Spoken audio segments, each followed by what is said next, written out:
Despite near record-low job approval for Congress, the Senate today rejected a proposal for a permanent ban on congressional earmarks. My goodness, dumb, dumb, dumb. Anyway, a short time ago, I spoke with influential South Carolina Republican Jim DeMint, and I began by asking him how a sensible bill like killing earmarks could have failed. Take a listen to what he told me. Well, Larry, I don't either. With our country nearly $16 trillion in debt, I can't believe that the majority here in the Senate still think it's our job to take home the bacon to their states and to their special interests. I was really surprised by some of the Republicans who voted against a permanent ban. The Democratic caucus has even voted to extend the ban that is underway right now. But we're working on a bill that supposedly is going to keep members of Congress from benefiting from inside trading, but many more members have abused and benefited from the use of earmarks than from inside trading. So we tried to add that as an amendment. Pat Toomey led the effort on that, and unfortunately we only got about 40 votes. I just thought it was already Republican policy in the House and the Senate and on the campaign trail to ban earmarks. You know, Senator Tom Coburn has taught me down through the years that earmarks really are the gateway drug to more and more spending. I don't get this. Well, Larry, and a lot of people don't understand that. They say, oh, it's only $20 or so billion a year, but that's how they pass all these bad bills. That's how they pass the bloated budgets. They just sprinkle a little sugar in there for everyone around the Senate and the House, and we pass these things. And we shouldn't be focused on local interests when our country's going bankrupt. So this is something I think the American people need to take a look at for this election.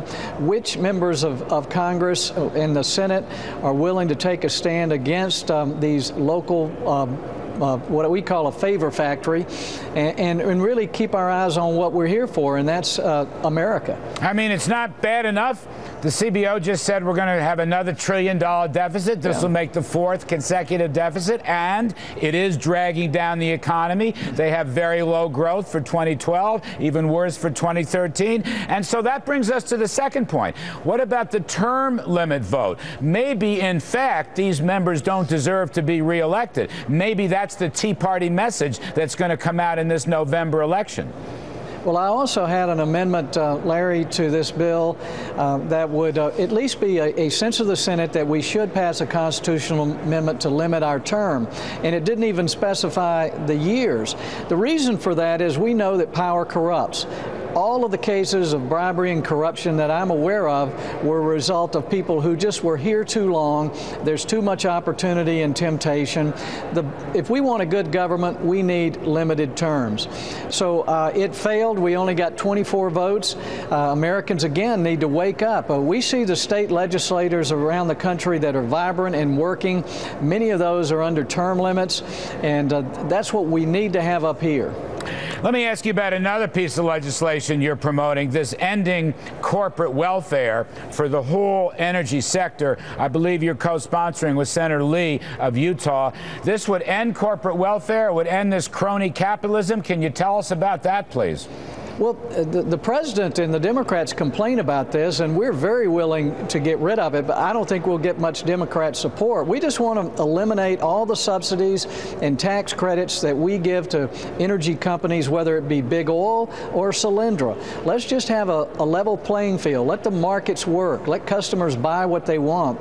But let's stop picking winners and losers from Washington with taxpayer money so companies can still have their deductions for business expenses, but that's the same across the board, regardless of what kind of business you're in.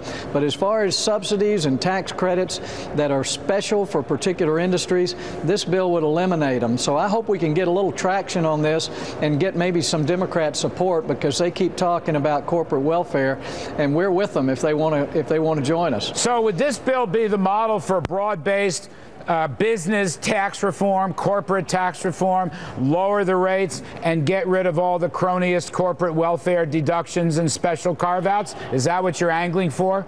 That is, and actually I have a tax reform bill with Mike Pence. It's just a simple flat rate of 17.5%, and it just creates a lot of simplicity, and it helps manufacturing in our country because it's border adjusted. You can export without built-in cost of taxes, and so they're good solutions. I don't think we're going to get it done this year with this president. While he talks about it, we've never gotten a Democrat to support any form of tax reform that I'm aware of. They just like to complain about it. So we're going to try to lift up for the American people those things that we're for this year and call their bluff on things like loopholes and subsidies for big oil and see if they'll join us. So as I get this picture, we are in a heap of fiscal trouble on the edge of bankruptcy. The economy is badly performing. The jobless rate is too high. And what I'm hearing is nothing. No Simpson Bowls, no corporate tax reform, no end to corporate welfare, no end to corporate cronyism, no end to earmarks. I mean, this is why you see these polls running against Congress as high as those polls are. I just don't understand it. Well, Larry, it's like the folks up here don't get it. There's not a sense of urgency. Despite all the hoopla and shutdown threats last year to cut the budget, we passed a bill at the end of the year that spends more this year than we did last year. They won't get rid of earmarks permanently because they want to take home the bacon.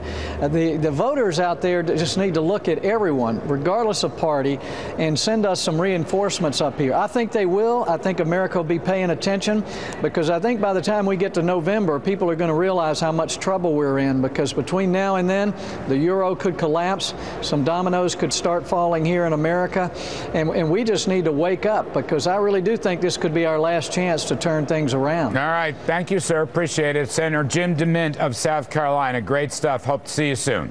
Thanks, Larry.